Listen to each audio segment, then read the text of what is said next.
noite, queridos irmãos. Queremos hoje estudar nesse domingo de Páscoa sobre o significado e a origem da Páscoa. Para isso nós vamos ler o texto que está lá em Êxodo, capítulo 12. Diz assim, a partir do primeiro versículo: O Senhor disse a Moisés e a Arão na terra do Egito: Este mês será para vocês o principal dos meses, será o primeiro mês do ano. Falem a toda a congregação de Israel, dizendo: No dia 10 desse mês, cada um tomará para si um cordeiro, segundo a casa dos pais, um cordeiro para cada família. Mas se a família for pequena para um cordeiro, então o chefe da família convidará o seu vizinho mais próximo, conforme o número de pessoas, conforme o que cada um puder comer. Por aí vocês calcularão quantos são necessários para o cordeiro. O cordeiro será sem defeito, macho de 1 ano, podendo também ser um cabrito. Vocês guardarão o cordeiro até o 14º dia deste mês. E todo o ajuntamento da congregação de Israel o matará no crepúsculo da tarde. Pegarão um pouco do sangue e o passarão nas 2 ombreiras e na viga superior da porta, nas casas em que o comerem. Naquela noite comerão a carne assada no fogo, com pães sem fermento e ervas amargas.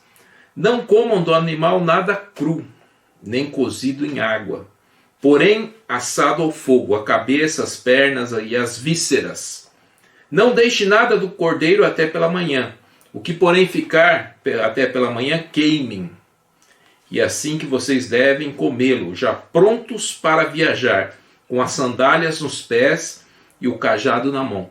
Comam depressa, é a Páscoa do Senhor. Porque naquela noite passarei pela terra do Egito e matarei na terra do Egito todos os primogênitos, tanto das pessoas como dos animais, e executarei juízo sobre todos os deuses do Egito. Eu sou o Senhor. O sangue será um sinal para indicar as casas em que vocês se encontram. Quando eu vir o sangue, passarei por vocês e não haverá entre vocês praga destruidora, quando eu ferir a terra do Egito. Este dia lhes será por memorial, e vocês o celebrarão como festa ao Senhor de geração em geração. Vocês celebrarão este dia por estatuto perpétuo. Nós verificamos aqui, meus irmãos, os símbolos e a origem da Páscoa. Sabemos que o povo estava escravizado no Egito e Faraó estava com o coração endurecido. Faraó não estava permitindo que o povo partisse para celebrar ao Senhor. Sabemos também que Deus estava endurecendo o coração de Faraó para que se chegasse nesse ponto, a 10ª praga, o ápice dos acontecimentos que marcaram a saída do povo de Israel do Egito. Nela, então, um cordeiro deveria ser sacrificado, podendo ser um cabrito, e o sangue era derramado numa bacia, e na bacia com isopo, era uma plantinha que nesse caso ela funcionava como um tipo de pincel. Pegando esse sangue que era derramado do cordeiro, esse sangue era passado nas vergas, nos umbrais da porta, na entrada da porta de cada casa dos hebreus. E quando o anjo da morte, então, na Páscoa, viesse visitar todo o Egito, as casas que estivessem marcadas com sangue do cordeiro, o anjo da morte passaria por cima. Daí vem a origem da palavra Páscoa, que em hebraico é passar. Ou seja, quando o anjo chegasse, visse as marcas do sangue, então ele passaria por cima. E ali a família reunida, então, aquele cordeiro seria como uma celebração, ele seria comido pelos membros daquela família. Quando a família fosse pequena, chamaria um vizinho para juntos celebrarem com o cordeiro. Essa é a Páscoa Essa é a origem da Páscoa do Senhor. Mas o que queremos destacar aqui? Queremos destacar cada um dos símbolos. O primeiro é o cordeiro e o sangue. Nós sabemos na cultura hebraica que a vida estava no sangue. Levíticos 17, 11 nos informa isso. Então, quando o sangue era derramado, a vida era entregue. Então, o cordeiro e o sangue. Esse cordeiro, ele deveria ser um cordeiro macho de 1 ano sem defeito, ou seja, o melhor animal do rebanho. Esse animal seria morto, diz, com toda a congregação, no crepúsculo, no final da tarde, e esse animal, então, ele serviria para a celebração, e o sangue, ele serviria para passar nas portas, na entrada de cada uma das casas dos hebreus, dos judeus. O que significa, então, o cordeiro e o sangue? Significa que o inocente deveria ser morto em lugar do culpado. Isso é uma morte substitutiva. Então, o cordeiro iria substituir a morte da pessoa culpada. E nós vemos que isso indica, isso nos mostra Cristo Jesus. Então, isso é uma sombra, como costumamos dizer. Então, Cristo está aqui à frente e esses eventos é como que se estivesse fazendo uma sombra de Cristo que haveria de vir. Então, o inocente deveria morrer pelo culpado. O cordeiro morreria em substituição do ser humano pecador. Olha o que nos diz 2 Coríntios 5, 21. Aquele que não conheceu o pecado, ele o fez pecado por nós, para que nele fôssemos feitos justiça de Deus. Jesus não conheceu o pecado, mas ele se fez pecado por nós, para que nós pudéssemos ser justificados, para que nós pudéssemos nos tornar justos, sem o qual estaríamos perdidos. É interessante outro aspecto, que aqueles primogênitos entre os hebreus, eles foram livres da morte. Então, o anjo da morte não atingiu aqueles que eram os primogênitos. Mas eles não deixaram de ser mortos porque eram filhos melhores, porque eram filhos que tinham uma boa conduta, que eram filhos que faziam boas coisas necessariamente. Mas eles deixaram de morrer, porque eles estavam posicionados de forma correta, ou seja, eles estavam nas casas que estavam marcadas com sangue. Então isso fala muito a respeito da nossa salvação.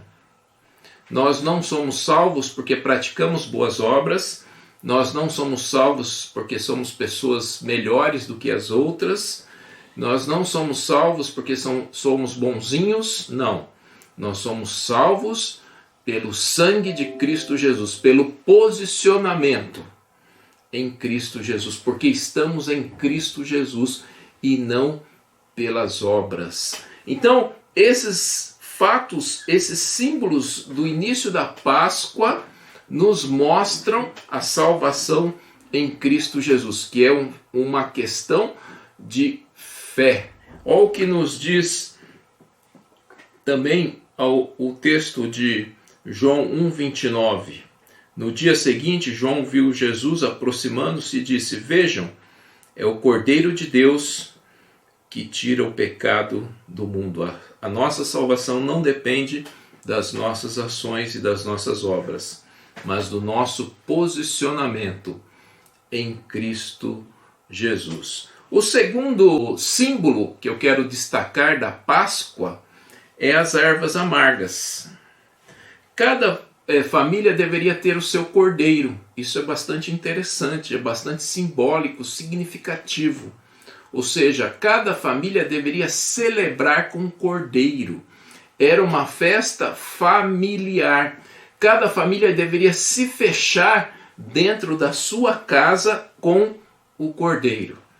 Nesses tempos de Covid-19, estamos extremamente preocupados e muitas pessoas não sabem o que fazer. Muitos cristãos desenvolveram uma vida cristã que dependia de grandes reuniões, mas nós vemos que a nossa comunhão com Deus, o nosso relacionamento com Deus, ele começa no nosso coração e na nossa família. Precisamos reaprender a celebrar com Cristo Jesus em família, a celebrar com o Cordeiro em família. Então, cada família dos hebreus, eles celebravam e havia um cordeiro em cada casa.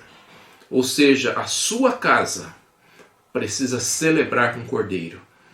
Cristo Jesus precisa estar presente no seu lar. E precisamos reaprender, se não estamos fazendo isso, a ter comunhão familiar com Cristo Jesus e uns com os outros. As ervas amargas, então, elas simbolizavam a vida amarga sem Deus, como que era uma vida de escravidão, uma vida onde não se pode celebrar ao Senhor, uma vida que é um símbolo do pecado, porque o Egito muitas vezes simboliza o próprio pecado. Também as ervas amargas apontam para o sofrimento de Cristo. Olha o que nos diz Salmos 69, 21. Por alimento me deram fel, e na minha sede me deram a beber vinagre. Então, Cristo Jesus, ele sofreu pelos nossos pecados. O amargor do pecado recaiu todo sobre Cristo Jesus. As ervas amargas é uma lembrança de que o pecado é algo terrível, de que o pecado é amargo e de que Cristo Jesus levou esse amargo do pecado e cravou na cruz do Calvário. As ervas amargas também nos traz uma outra lembrança.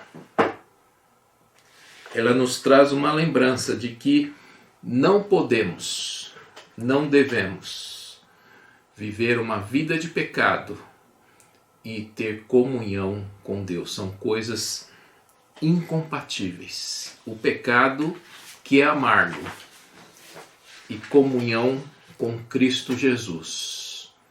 Então, o pecado nos afasta de Deus. E a forma de que podemos tirar esse amargor das nossas vidas, da nossa boca, é quando estamos em comunhão com o Cordeiro. Então, os hebreus celebravam a Páscoa, eles comiam a erva amarga e depois comiam a carne do cordeiro. E essa carne do cordeiro tirava todo esse amargor da boca daqueles que participavam. Então esse é um simbolismo muito forte a respeito do pecado e da necessidade de confessarmos os nossos pecados e estarmos em comunhão com Cristo Jesus. O terceiro símbolo que gostaria de destacar sobre a origem da Páscoa é a respeito da vestimenta, do cajado, da sandália e da alimentação rápida. Então eles deveriam comer e participar daquela celebração do Cordeiro vestidos, com cajado na mão, com sandálias nos pés. Quando nós estamos em casa, geralmente estamos à vontade, de chinelo, não estamos com calça comprida, não estamos com roupa própria para sairmos, nós estamos com uma roupa à vontade. Se alguém chega na minha casa e eu estou de sapato, de roupa social, significa que eu estou pronto para sair. E a celebração da Páscoa do Senhor deveria ser realizada de tal forma que eles estivessem prontos para sair. Mas isso tinha um simbolismo, isso tinha um significado. Significado de prontidão, significado de vigilância, significado de expectativa. Então eles deveriam celebrar na expectativa da sua libertação, na expectativa de que Deus iria libertá-los, de que eles iriam ter liberdade para cultuar ao Senhor. O reino de Deus também, ele requer essa prontidão, essa vigilância, essa expectativa. O reino de Deus requer também prioridade. Olha o que nos diz o texto de João 4,35. Vocês não dizem que ainda faltam 4 meses para a colheita? Eu, porém, lhes digo, levante os olhos e vejam os campos, pois estão maduros para a colheita. E no texto de Mateus 6,33 diz assim, mas busquem em primeiro lugar o reino de Deus e a sua justiça, e todas estas coisas lhes serão acrescentadas. Então, vestimenta, prontos, cajado na mão, sandália nos pés, alimentação rápida, tudo isso era um simbolismo de que o povo deveria estar preparado, de que o povo deveria estar na expectativa, de que o povo deveria dar urgência e prioridade às coisas de Deus. Deve ser assim também, meus irmãos, nos dias de hoje. O reino de Deus requer urgência, o reino de Deus requer prioridade, por isso devemos vigiar, devemos estar vigilantes. Olha o que diz também o texto de Mateus 26:41. Vigiem e orem, para que não caiam em tentação. O espírito, na verdade, está pronto, mas a carne é fraca. Precisamos estar em vigilância. Os sinais dos tempos estão se mostrando. Evidentemente, coronavírus é um desses sinais da volta do Senhor Jesus Cristo. Então os sinais vêm acontecendo e esses sinais sempre devem nos lembrar que Cristo Jesus voltará. E se Cristo Jesus voltará, devemos estar na expectativa. E não somente isso, devemos estar prontos, vigilantes e fazendo a obra do Senhor, que tem prioridade. E o último símbolo que eu queria meditar com os irmãos sobre a origem da Páscoa, neste domingo de Páscoa, é a respeito do pão sem fermento. O fermento é um símbolo da corrupção do pecado, pois era feito com massa estragada. Então o fermento era um tipo de massa estragada, colocada na farinha para dar crescimento ao pão. E o que simbolizava então o fermento? Simbolizava o pecado. Jesus, por muitas vezes, ele disse que os seus discípulos deveriam se livrar do fermento dos fariseus. O texto que nós lemos no início, 1 Coríntios 5,7, diz assim: livrem-se do fermento velho, para que sejam massa nova e sem fermento, como realmente são, pois Cristo, nosso Cordeiro Pascal, foi sacrificado. Celebrar com o Cordeiro Jesus deve nos afastar do pecado. A celebração com Deus não deve ser feita misturada com o pecado. Então os hebreus deveriam fazer a sua celebração da Páscoa. E naquela celebração da Páscoa eles comeriam pão sem fermento. Isso não só naquele dia, mas durante 7 dias. Os judeus não comeriam pão com fermento. Então eles celebrariam com o cordeiro e pão sem fermento, ou seja, não poderia haver pecado na celebração da Páscoa do Senhor. Nós não podemos misturar o pecado com a comunhão com Deus. Estudamos em Tiago, capítulo 3, sobre a língua, onde diz que de uma mesma língua não pode proceder palavras de bênção, palavras de louvores e palavras de maldição. Isso é incoerente. Isso é algo que não deve acontecer. É assim também com a nossa vida. Não podemos ter comunhão com Deus, não podemos celebrar a Deus, não podemos cultuar a Deus se nós estivermos numa vida de pecado. Os pecados precisam ser confessados, deixados de lado. Como nos diz 1 João 9, se confessarmos os nossos pecados, Ele é fiel e justo para nos perdoar os pecados e nos purificar de toda injustiça. Então, devemos confessar os nossos pecados, não devemos viver e levar uma vida de pecado. Então, no simbolismo da festa da Páscoa, os pães deveriam ser comidos, mas sem fermento. Ou seja, a celebração com o Cordeiro, que era o símbolo de Cristo Jesus, que é Cristo Jesus, deve ser feita sem pecado. Enfim, meus irmãos, nesse pequeno e rápido estudo sobre a Páscoa, nós sabemos que a celebração da Páscoa, quando Deus mandou instituir a Páscoa, ela traz realmente uma apresentação de forma bastante precisa e bastante emocionante a respeito da salvação em Cristo Jesus. Todos os elementos, os símbolos da Páscoa apontam diretamente para Cristo Jesus.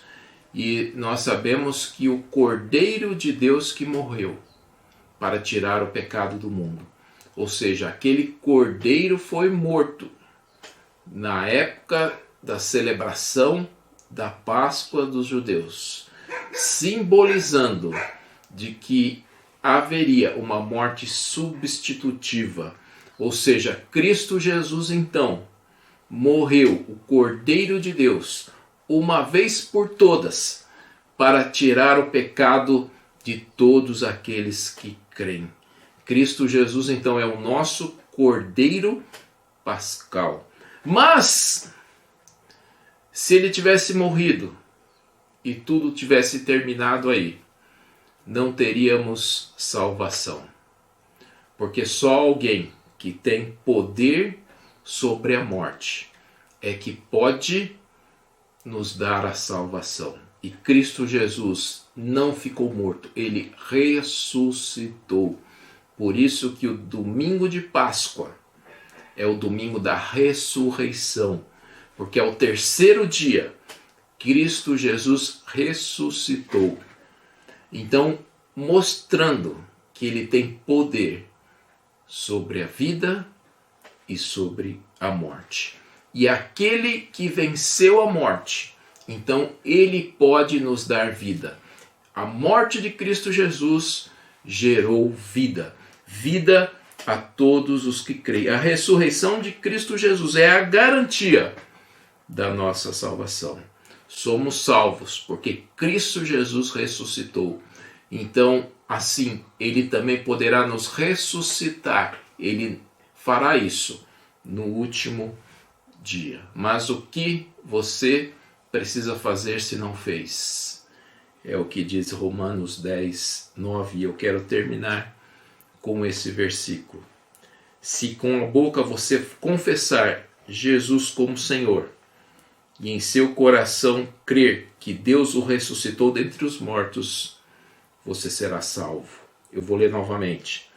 Se com a boca você confessar Jesus como Senhor e em seu coração crer que Deus o ressuscitou dentre os mortos, você será salvo. Toda a obra de salvação foi providenciada por Deus, por amor a você. Agora você precisa crer. você precisa entregar a sua vida a Cristo Jesus, para que você tenha a certeza, a garantia da vida eterna, para que os efeitos da obra de Cristo Jesus recaiam sobre a sua vida e você possa ter a vida eterna com Deus. Que Deus vos abençoe.